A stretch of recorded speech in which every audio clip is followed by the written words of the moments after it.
Olá, boa noite a todos. Eu sou Antônio de Castro e começo o DF2 de hoje com um relato de uma família que foi alvo de uma operação policial.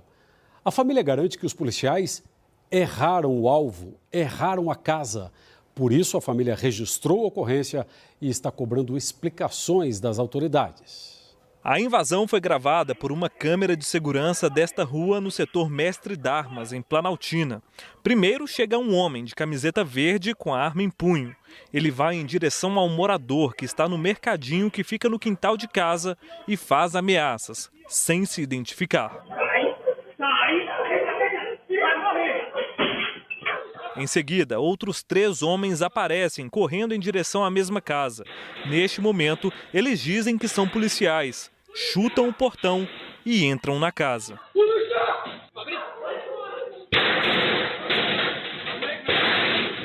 A casa é do Maciel. Ele trabalha como cozinheiro no plano piloto e diz que ficou na mira da arma junto com um filho de 13 anos. Com a arma em punho, ele apontou a arma aqui para a garagem para mim e para o meu filho. Ele disse, sai, vai morrer, né? E aí eu pensei que fosse assalto, pensei que fosse arrastão.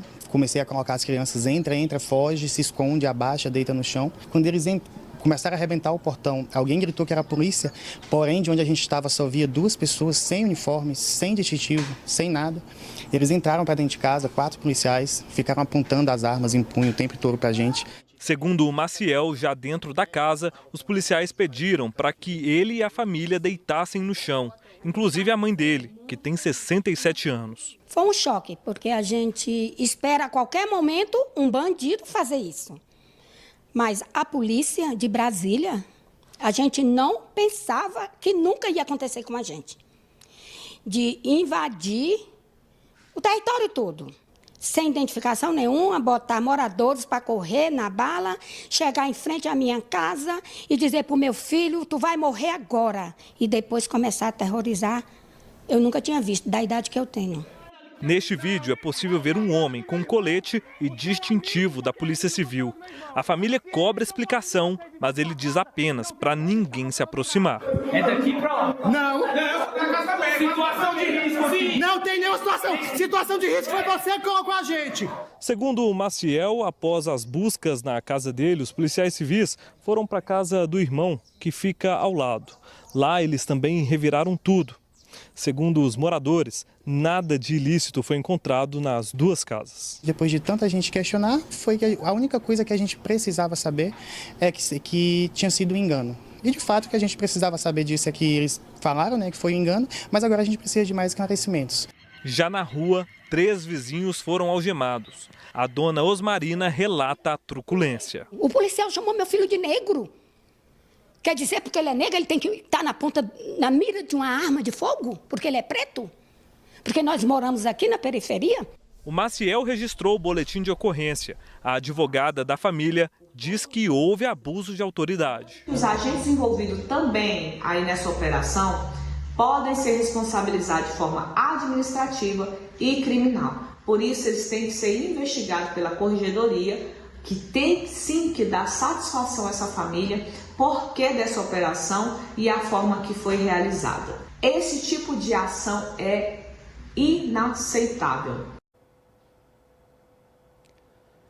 Questionada pelo DF2, a Polícia Civil respondeu agora há pouco que o cozinheiro Maciel registrou o boletim de ocorrência pela internet. Agora a polícia chamou o Maciel à 31ª Delegacia de Planaltina, que vai investigar esse caso. Quem trabalha no setor comercial sul está preocupado com a situação dessa marquise aí na quadra 1. Pedaços do concreto despencaram hoje e quase atingiram uma pessoa que passava por ali. Por baixo é possível ver muitas infiltrações. Em várias partes, as ferragens já estão expostas. Hoje, a Nova Cap e a Defesa Civil não responderam sobre a situação dessa marquise. O DF Legal diz que vai incluir a estrutura no cronograma da fiscalização. O DF Legal explicou hoje todo o processo que percorre antes das derrubadas no comércio do plano piloto. Agora, tem comerciante que já se antecipa. Sobrou um amontoado de entulho e ferros retorcidos. A área era um puxadinho irregular num restaurante da 415 Sul. Agentes do DF Legal estão cumprindo decisões judiciais e retirando dezenas de construções irregulares na Asa Sul desde o ano passado. Em alguns lotes, os próprios comerciantes fizeram a demolição. Foi o caso desta loja de materiais de limpeza, onde o Antônio trabalha. Eles vieram aqui há uns meses atrás, entregaram a notificação, né? Aí os comerciantes entrou com um recurso, né? Só que o recurso foi indeferido. Desde ontem que a gente está trabalhando aí, derrubando tudo, porque se fosse deixar para eles derrubar, além da multa, né, que ia ser gerada pelo GDF, ainda ia ter o custo de eles mesmos fazer essa derrubada e carregar. Na loja dele, pedreiros já estão reconstruindo a parede dos fundos, agora sem ocupar a área pública. Na última terça-feira, o alvo da derrubada foi esta escola particular na 112 Sul. Foram necessários dezenas de funcionários, tratores, caminhões. O puxadinho da escola Ursinho Feliz era maior do que a área da escola. Segundo o DF Legal, o lote da unidade de ensino tem 660 metros quadrados. Já a área ocupada de forma irregular tinha 690 metros quadrados. Era onde ficava o berçário. De acordo com o Ministério Público, a primeira intimação demolitória do puxadinho da escola é de 2008. E desde então, a escola vinha tentando evitar a derrubada. 13 anos depois, em 2021, o processo foi transitado em julgado. Não era mais passível de regularização. E agora, o MP recomendou que o DF Legal cumprisse a ordem de demolição. O subsecretário do DF Legal afirma que a escola foi alvo de várias ações dos fiscais. De 2019 até 2024, foram aplicadas 6 multas que somam R$1.930.000. O DF Legal já vem autuando e multando e intimando e o proprietário não tomou providências nem para regularizar e nem para desocupar a área, chegando ao ponto do Ministério Público realmente oficiar e dando prazo para o DF Legal efetuar essa desobstrução, essa desocupação da área pública. Hoje à tarde, funcionários da escola limpavam o local. Eles disseram que a creche volta a funcionar na segunda-feira. A direção foi procurada, mas hoje não quis se pronunciar. Segundo a lei dos puxadinhos, os comércios da Asa Sul podem ocupar nos fundos do imóvel uma área de até 6 metros de comprimento, sem exceder a largura das lojas, de 3 metros. Ao todo, 18 metros quadrados com 2 pavimentos. As passagens de pedestres não podem ser bloqueadas. A multa para quem ocupa além do permitido começa em R$ 6.900. O contribuinte que tem a ocupação lá no Comércio Local Sul, ele deve procurar a administração regional, a SEDU, para providenciar o licenciamento da sua ocupação de acordo com a legislação vigente. E os que excedam essa área, providencia a demolição para evitar uma multa, para evitar uma cobrança. A partir do momento que essas decisões judiciais têm o seu trânsito em julgado e o Ministério Público oficia a DF Legal para executar essa sentença, a DF Legal ela vai inserindo as quadras ao decorrer dos anos nesse cronograma que já está em andamento. A Polícia Penal recapturou um foragido da Justiça. Segundo os agentes, o homem estava no regime semiaberto e era procurado desde 11 de janeiro, quando saiu para trabalhar e não voltou para o presídio. Agora, o detento foi encontrado na casa da esposa em Águas Lindas de Goiás. Ele foi encaminhado de volta para o sistema penitenciário. O homem está preso desde 2015, condenado por matar um sargento da PM em Ceilândia. A Justiça decidiu manter preso o delegado que atirou em 3 mulheres na manhã dessa quinta-feira. Em depoimento, um PM que participou da prisão em flagrante do delegado afirmou que ele resistiu bastante, tentava morder. Ocelina Moura, de 45 anos, está internada no hospital de base. Ela trabalhava na casa do delegado. Hoje à tarde, o marido disse que Ocelina segue entubada na UTI em estado grave. Informou ainda que a esposa perdeu um rim, teve perfurações no estômago e no intestino e passou por cirurgias noite passada. Já Andréia Rodrigues, de 40 anos, mulher do delegado, foi transferida ontem à noite do base para o hospital DF Star, no fim da Asa Sul. Oceline e Andréia foram baleadas ontem de manhã pelo delegado da Polícia Civil, Micail Rocha e Menezes, de 46 anos, na casa do casal, no condomínio Santa Mônica, no Jardim Botânico.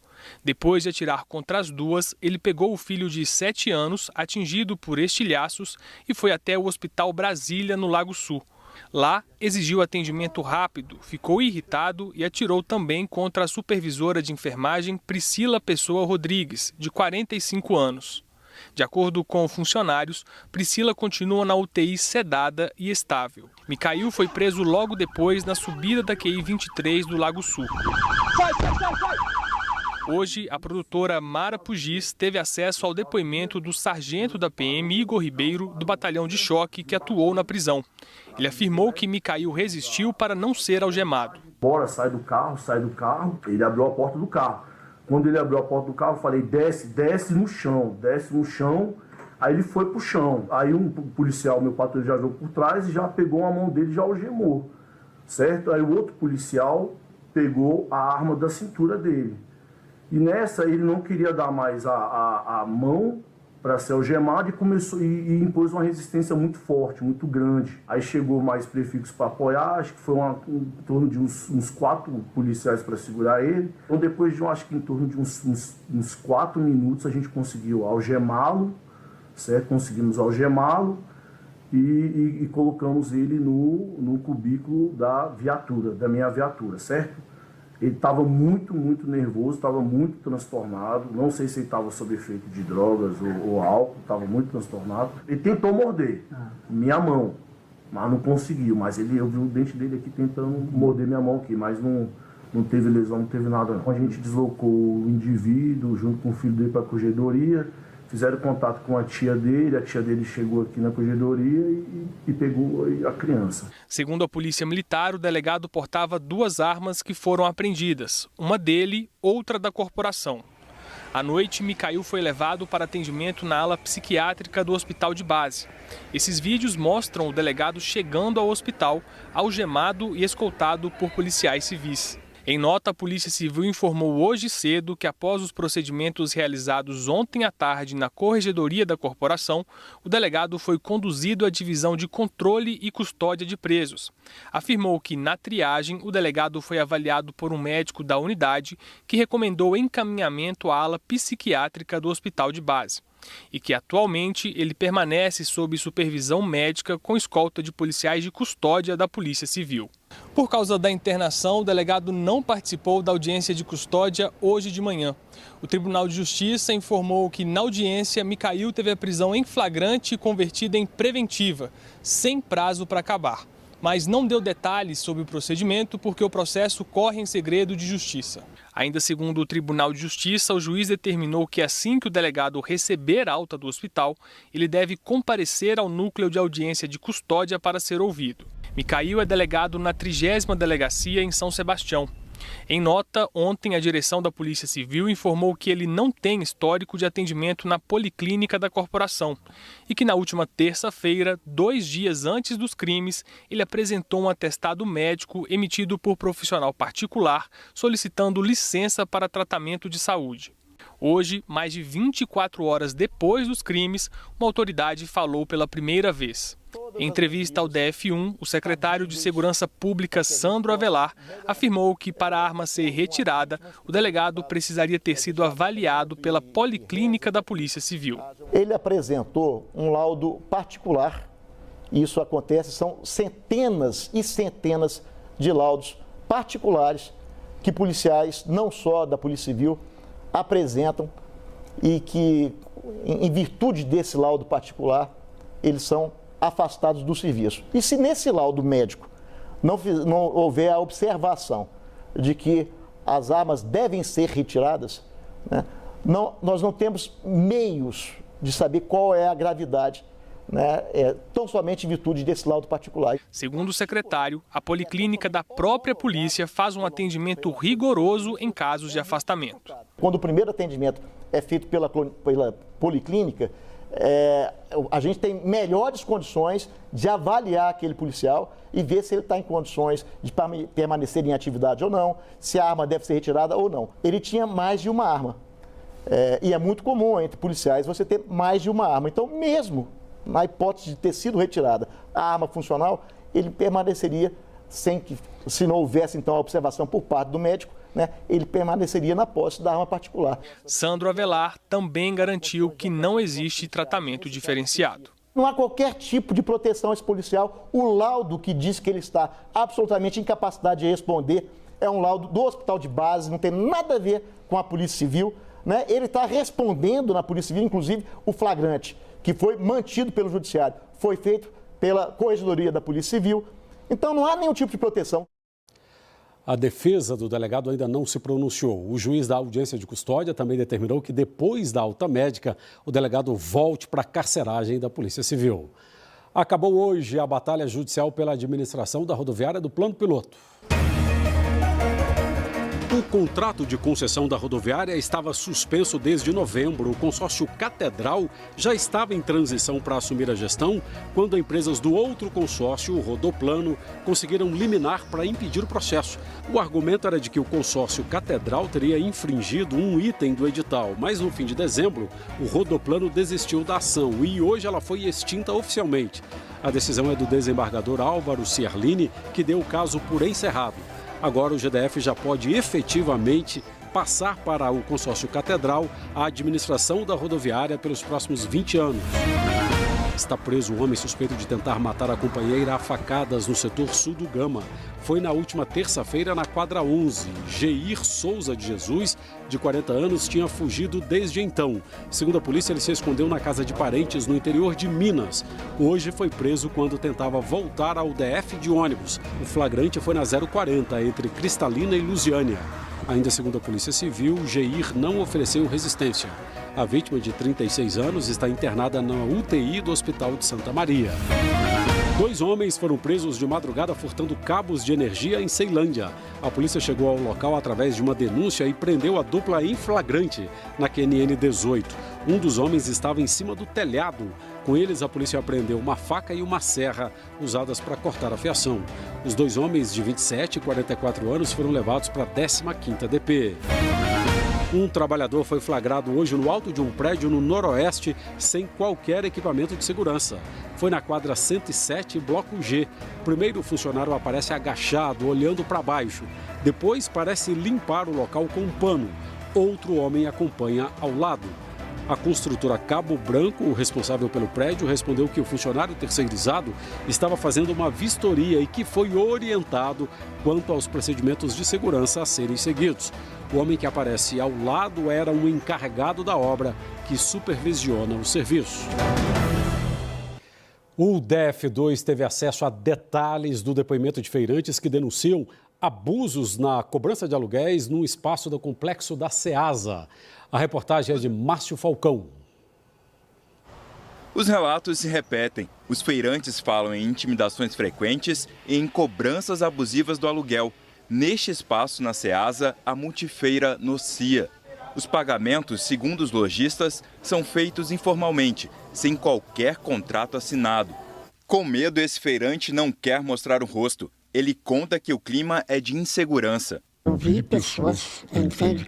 Eles dando pressão, se vocês não pagar, tem que sair, não tem direito a nada. Houve um problema num corredor lá, que colocaram até segurança porque não pagaram, isso é verdade. Eu posso afirmar que eu vi, agora não sabia, depois me contaram que cortaram a energia, não entrou, não deixaram.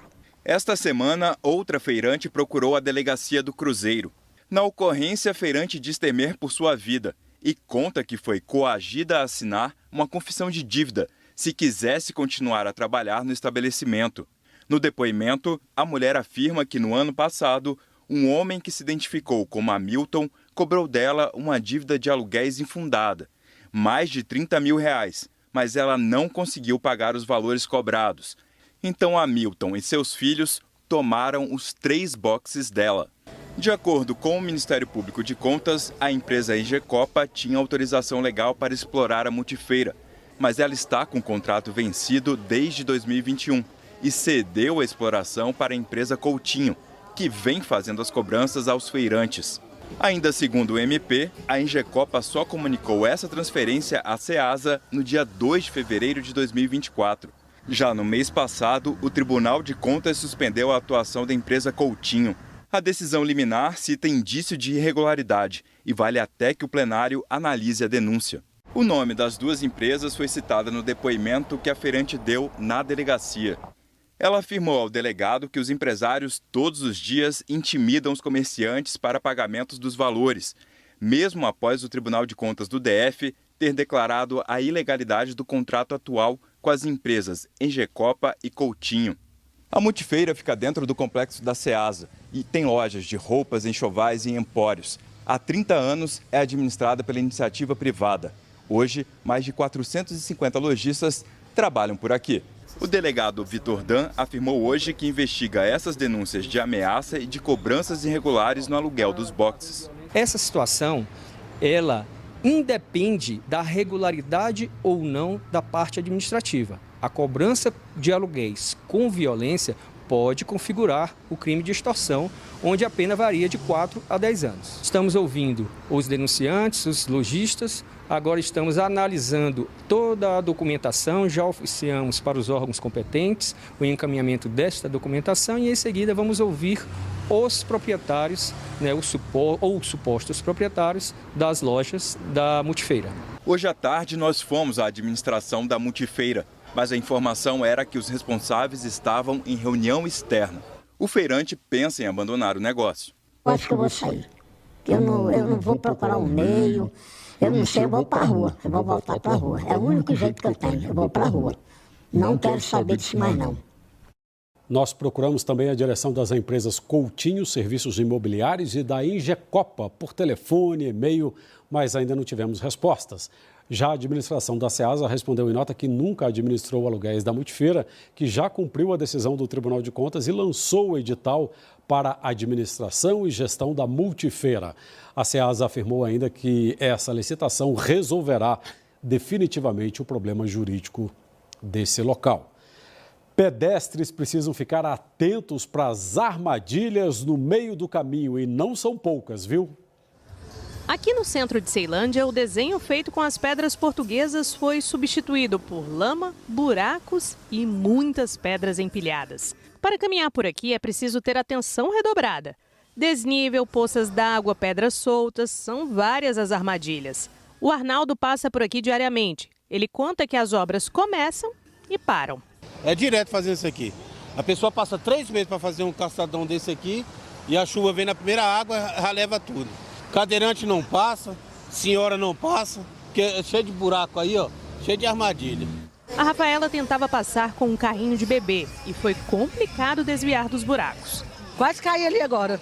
Fica difícil, se não tiver ninguém para ajudar, fica difícil. Já a Livani estava na companhia do filho com a perna quebrada. Muito ruim, ele mesmo tá com a perna quebrada, tá muito... Fica difícil, né? Fica muito correndo o risco de virar, acabar de quebrar, já não cair, né? O Newton é líder comunitário na região e conta que a obra para solucionar o problema das pedras portuguesas é antiga. A gente vê constantemente, pelo menos uns 8 meses a um ano que está dessa forma. Começa, para, não avança. O centro de Ceilândia, o coração da cidade, está sempre movimentado e as pedras soltas se tornam um verdadeiro obstáculo para os pedestres. Além do risco de queda, quem passa por aqui tem medo que as pedras se tornem uma arma. Isso porque elas já foram utilizadas em casos de violência. Para as pessoas que estão mal intencionadas, as pedras acabam virando uma arma. Constante a gente vê confusão com essas pedras. Inclusive, uma delas, o bombeiro chegou a socorrer uma pessoa que levou uma pedrada na cabeça. As pedras portuguesas são parte da identidade de várias regiões do DF. O arquiteto e urbanista Cláudio Silva explica que o trabalho de conservação deve ser periódico, não apenas quando os problemas aparecem. A manutenção periódica e o olhar atento. Por um lado, o poder público pode ter aquela periodicidade, aquele alertazinho que dá para eles, fala assim, é hora de voltar naquele lugar. Mas por outro, eles podem ser informados ou ver e levar lá para dentro e falar assim, precisamos ir àquele lugar, porque eventualmente a manutenção ela pode ser necessária antes do prazo previsto. Além disso, é fundamental que a manutenção seja feita com os recursos adequados. A gente acaba percebendo que, por praticidade, o poder público, na manutenção, ele manda equipes para os lugares e nem sempre essas equipes fazem o trabalho como ele deveria ser feito. Por vezes eles recobrem com outros materiais. Pedra portuguesa, sempre ela existe porque ela tem uma intenção de desenho.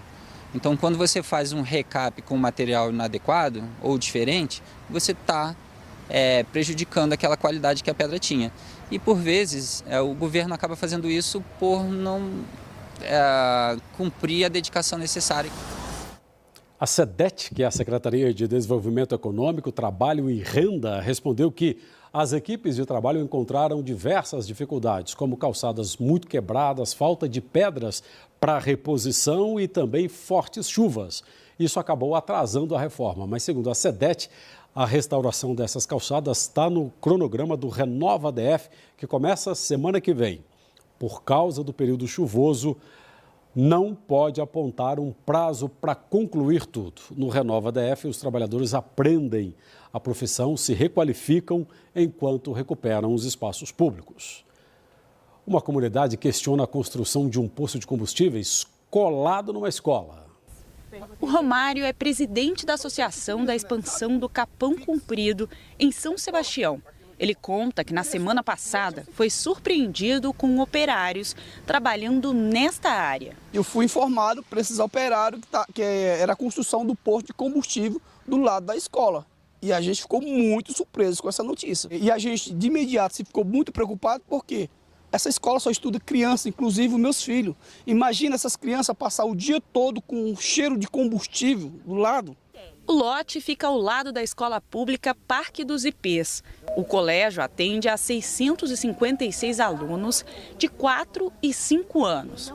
Um dos filhos da Joseline estuda no colégio. A gente precisa sim de um posto aqui, mas não necessariamente ao lado da escola. Com certeza vai atrapalhar no aprendizado, né? Porque eles vão estar inalando aquilo ali todos os dias e então assim, pode tirar a atenção deles e quando tiverem as atividades ao ar livre. A direção da escola não quis gravar entrevista, mas informou que depois de tomar conhecimento pela comunidade sobre a construção do posto, pediu informações à Secretaria de Educação. Segundo a direção, o GDF confirmou que os empresários estão em tratativa com órgãos de fiscalização para a construção do posto. No site da TerraCap, a informação é de que o terreno foi vendido em 2023 por R$ 1.620.000. O Neto é morador da quadra 7 da expansão de São Sebastião. Ele conta que, junto a outros moradores, já tinha pedido na administração da cidade a construção de equipamentos públicos no lote, uma UBS e uma creche. Para ele, o posto de combustível na região é bem-vindo, mas do outro lado da rua. Eu fui pesquisar no Geoportal com outros companheiros e descobrimos que tinha vários lotes nessa região vazio da TerraCap, que a TerraCap poderia ceder tanto para a escola, quanto para a UBS, quanto para os outros equipamentos públicos. Não tem sentido ter um tanto de lote vazio lá e eles construíram um posto de combustível do lado de um colégio, que é um posto de combustível insalubre. Os moradores aqui da 409 Sul também não querem um posto de gasolina. Esse lote aqui atrás foi vendido pela TerraCap por mais de 6 milhões de reais. As obras começaram em dezembro. Nós mostramos aqui no DF2 que parte da calçada foi retirada para instalar tubulações no mês passado. Na segunda-feira à tarde, o local não tinha máquinas ou operários. O terreno tem cerca de 1.000 metros quadrados e fica ao lado de outro posto de combustíveis e de 2 blocos residenciais. Hoje há uma resolução do Conselho Nacional do Meio Ambiente que recomenda uma distância mínima de 100 metros entre postos de gasolina, escolas, hospitais, residências e estabelecimentos comerciais. Nós não conseguimos contato com os empresários que estão fazendo as construções dos postos. Já o Sindicombustíveis, que representa os donos de postos, respondeu que não concorda com a construção de postos de gasolina perto de escola. O presidente Paulo Tavares diz que a distância mínima de 100 metros deve, inclusive, ser aumentada e reforçou o perigo de acidentes, como explosão, incêndio